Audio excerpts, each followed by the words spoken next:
The train pulled away from Thornfield Station in a cloud of smoke and iron noise, leaving Clara Danvers standing alone on the wooden platform with nothing but a small leather valise and 47 words that had changed her life.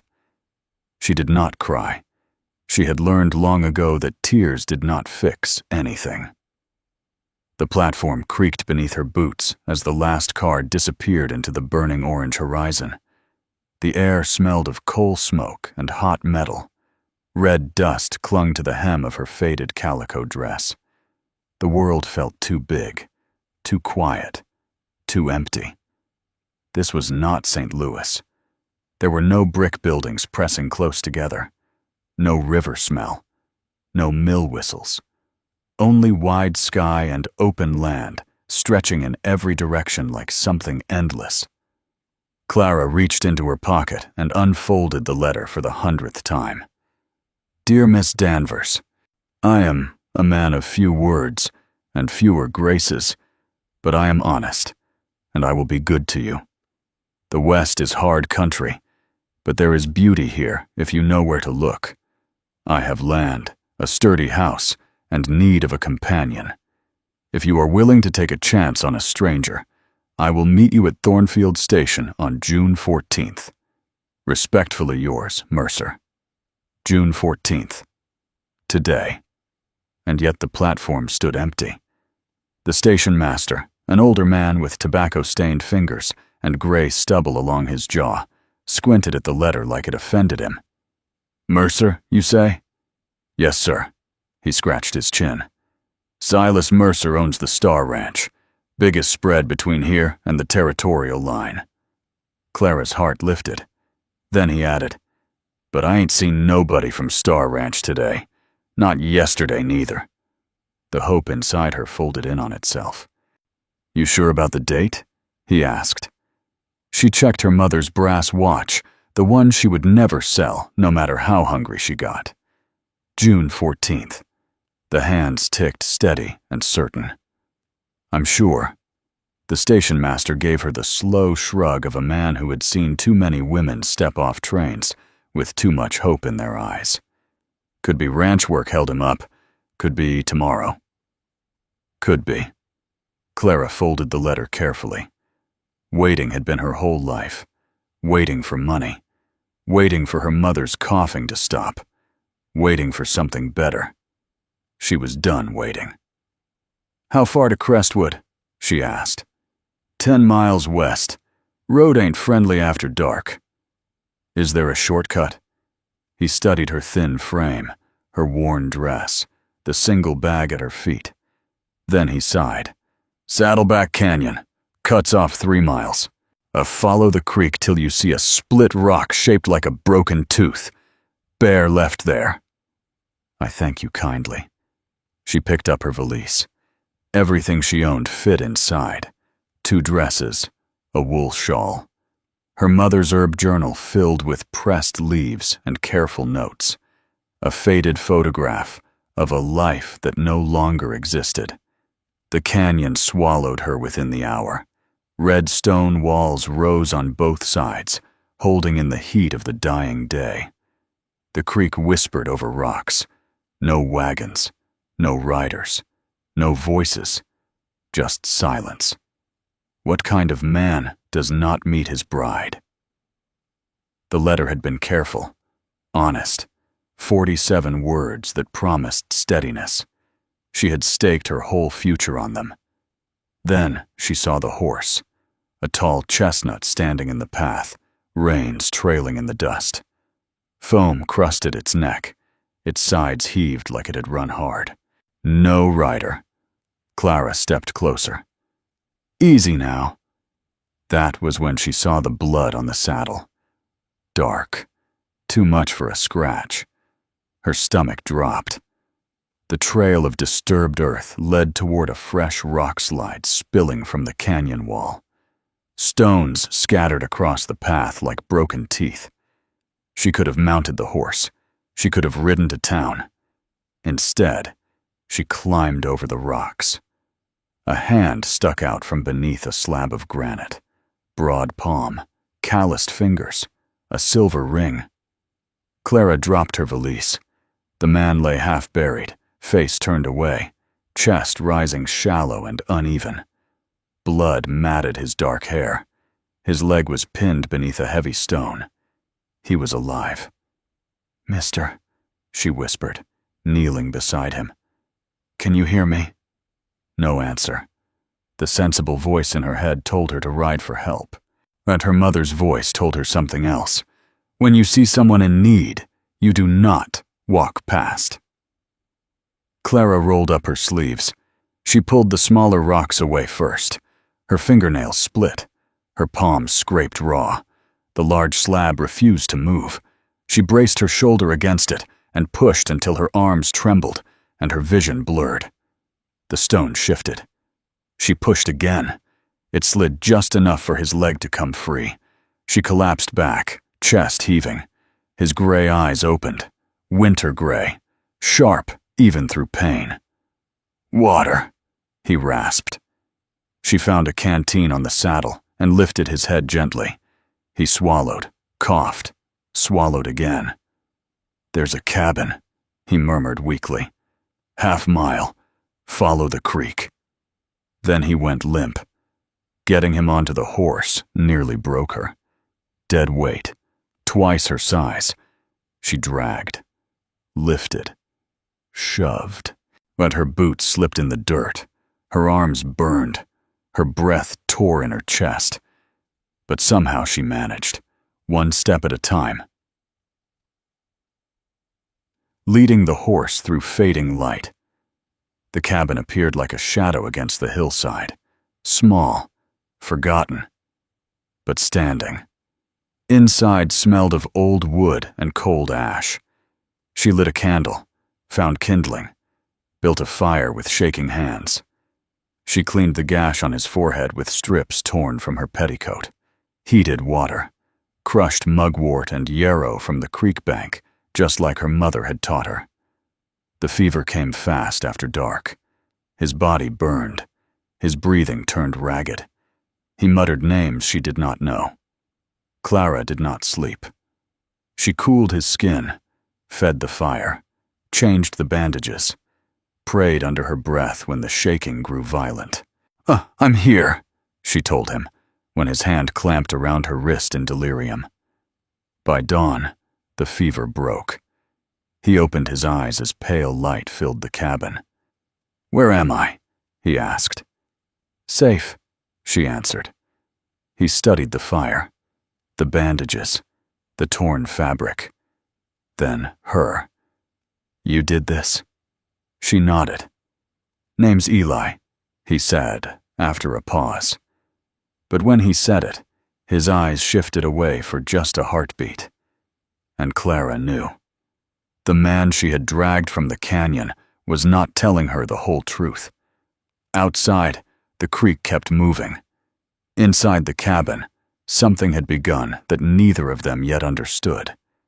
And far beyond the canyon walls, on a stretch of land marked by an iron star, men were still searching for the missing owner of the largest ranch in the territory. The first night after the fever broke, Clara thought the hardest part was behind them. She was wrong. Eli healed quickly, but not quietly. He did not complain.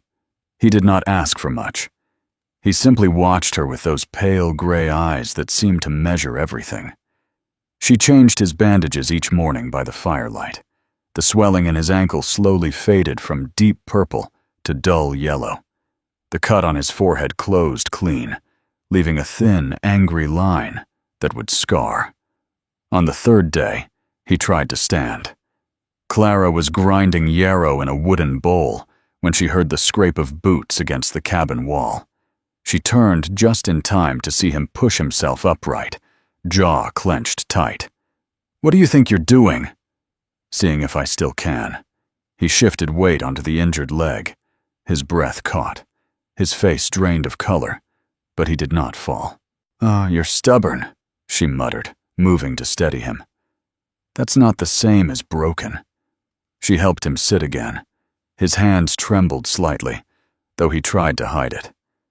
That night, she broke the last of her cornbread in half. The larger piece she placed in his hand. "You need it more." He stared at it for a long moment, like he had never been handed something freely before. "What about you?" "I've got mine." She chewed slowly, though her stomach felt hollow. He ate without wasting a crumb. The silence between them changed after that. It no longer felt empty. It felt watchful. On the 5th day, the storm came. It arrived without warning. The sky turned black over the canyon, and rain slammed down in heavy sheets. Lightning split the sky open. Thunder shook the cabin walls. Water poured through the roof in 3 places, and then 4. Mud swallowed the dirt floor. The fire hissed out as water found the chimney. Clara scrambled to move what little they had to the driest corner. Eli dragged the cot across the floor, slipping once and crashing hard onto his bad knee. They worked without speaking, soaked to the bone, until the cabin was little more than a leaking box of wood and mud. By midnight, they were pressed shoulder to shoulder in the only dry patch left. The blanket stretched thin across both of them. Clara's dress clung cold to her skin. Her teeth chattered. This was not the sturdy house from the letter. This was not the life she had imagined. She had crossed half a country for 47 careful words, and now she was crouched in a flooded shack beside a man who was not even who he said he was. "Clara." His voice came through the dark, but quiet, but strained. "There's something I need to tell you." She lifted her head. Lightning flashed, turning his face white in the dark. "I haven't been honest." Thunder exploded above them. The horse screamed outside. Eli was on his feet instantly, limping toward the door. "If she runs!"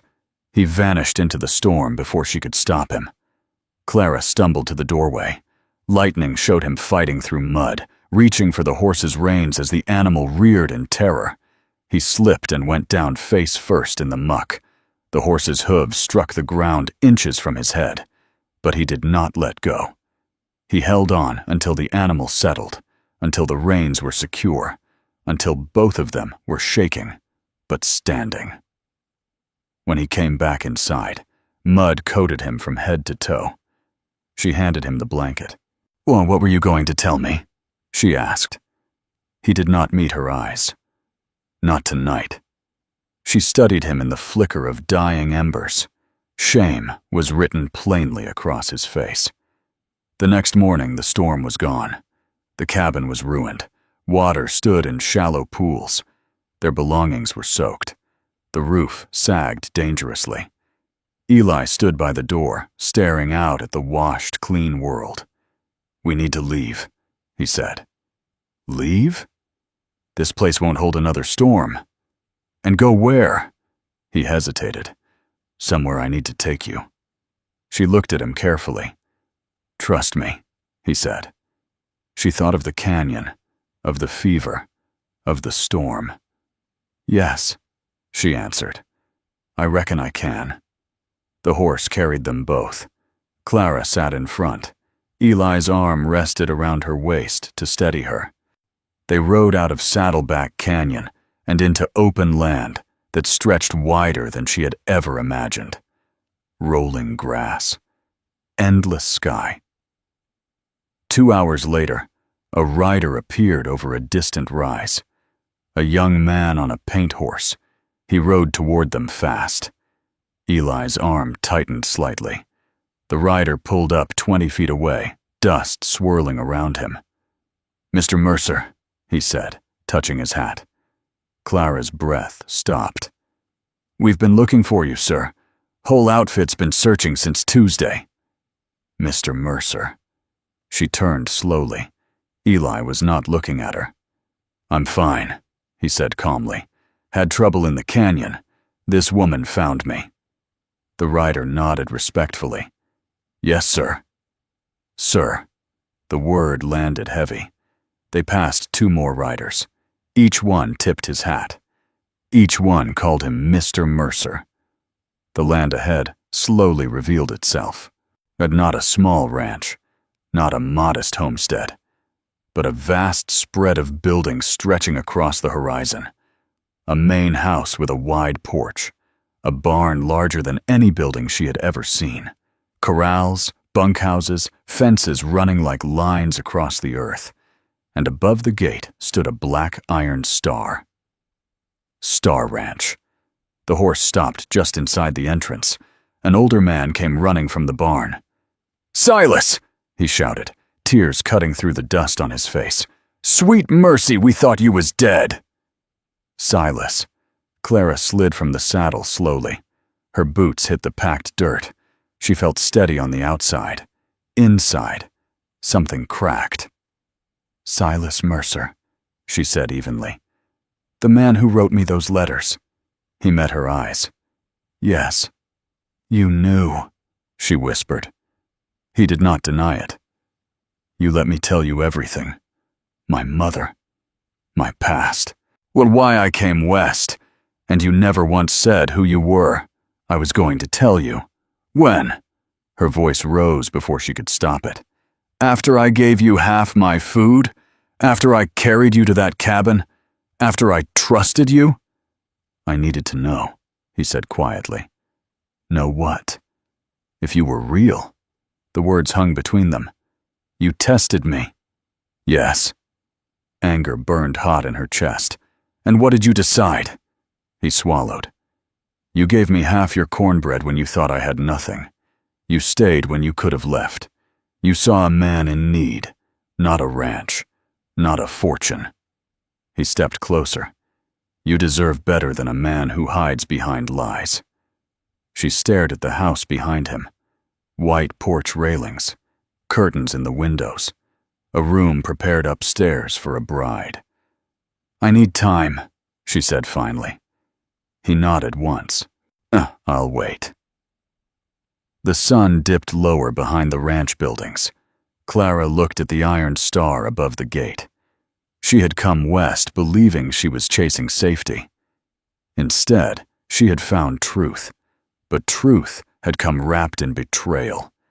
And as she stood beneath that iron star, Clara knew one thing for certain. The choice before her would change both their lives forever. Silas did not follow her to the porch. He stayed by the gate for a long moment after she walked away, hat in his hands, shoulders squared like a man bracing for judgment. Clara climbed the steps slowly. The boards were solid beneath her boots. The house smelled faintly of fresh paint and lemon oil. It was not the damp, sagging cabin by the creek. It was not survival. It was comfort. Inside, the walls were clean and white. Lace curtains softened the windows. As a polished wooden staircase curved toward the second floor, Mrs. Patterson, a sturdy woman, with iron gray hair and steady eyes, met her at the foot of the stairs. "Your room's ready, ma'am," she said gently. "My room." Clara followed her up. The bedroom door opened to morning light even though the sun was setting. 2 large windows faced east. A white quilt covered the bed, stitched in a pattern of wedding rings. A dark oak wardrobe stood against one wall. Inside hung dresses in soft colors, neatly pressed. On the washstand sat a porcelain basin painted with tiny roses. Everything had been chosen carefully. Everything had been prepared for a bride he had never met. Mrs. Patterson left her alone. Clara crossed to the window and looked out over the land. Thousands of acres rolled toward the horizon. Its cattle moved in small clusters across golden grass. Smoke rose from the bunkhouse chimney. It was everything a woman with nothing might have dreamed of. But it had been built on a lie. A knock sounded at the door an hour later. "Come in," she said. Silas stepped inside, hat still in his hands. He looked less like a powerful ranch owner and more like a man waiting for a verdict. "You wanted the truth," he said quietly. "All of it." She sat in the rocking chair by the window and folded her hands in her lap. "I'm listening." He stood in the center of the room, turning his hat over and over. 3 years ago, a woman answered an advertisement I placed. I married her inside a month. Clara did not move. She stayed 6 weeks. Then she left with $2,000 from my safe and a gambler she was already married to. And they'd been running in the same scheme across the territory. His jaw tightened. When your letter came, I wanted to believe it was different, but I couldn't make myself trust it. So you pretended to be someone else. I told myself I was being careful, he said. Truth is, I was afraid. He looked at her then, truly looked.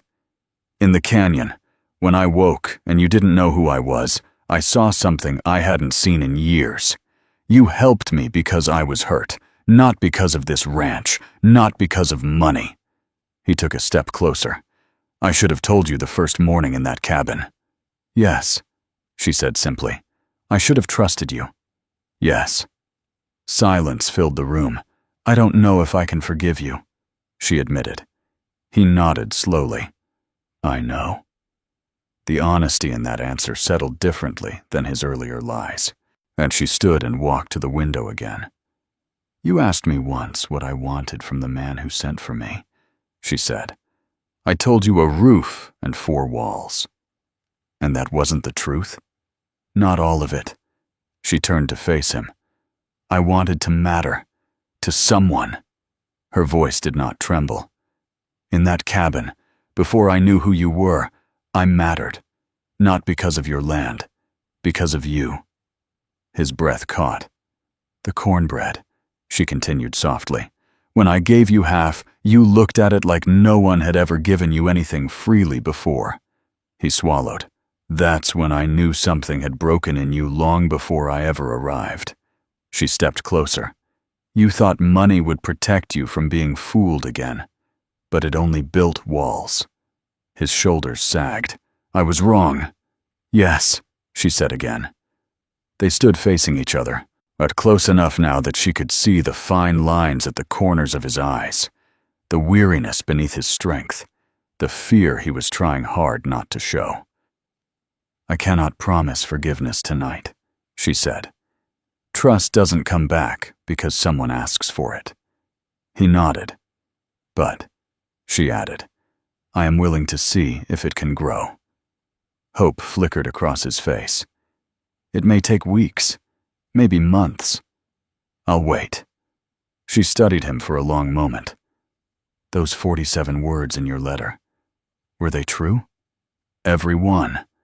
She searched his eyes for hesitation and found none. That mattered. The days that followed were not easy.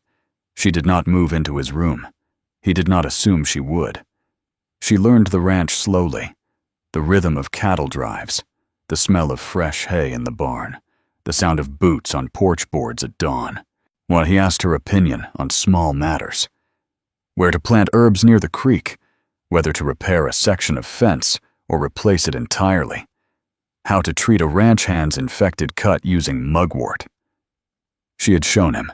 He listened when she spoke, truly listened. And each time he did, something fragile stretched a little stronger between them. One evening, as the sun dipped low, they stood side by side on the porch. The iron star above the gate caught the last light of day. You still have a choice, he said quietly. You can leave. I won't stop you. She considered the horizon, the road back to Crestwood, the uncertainty, the loneliness.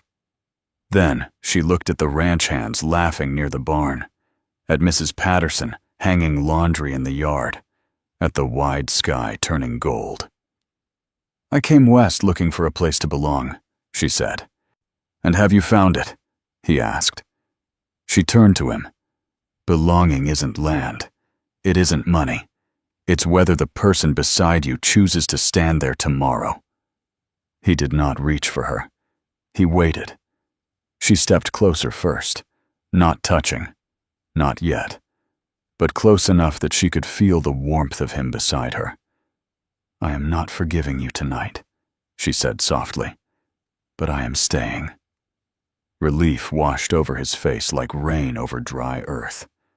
I'll earn the rest, he said. She believed him. The next morning, Clara rose before sunrise. She opened the east-facing window and let the first light spill across the room. 47 words had brought her west, but it had been half a piece of cornbread, given without expectation, that had revealed the truth of the man she would build her future with. Outside, cattle moved across the grass. The iron star stood steady above the gate. And for the first time since stepping off that train, Clara Danvers felt something she had not felt in years. Not hope built on promises, but trust beginning to grow. And that, she decided, was worth staying for.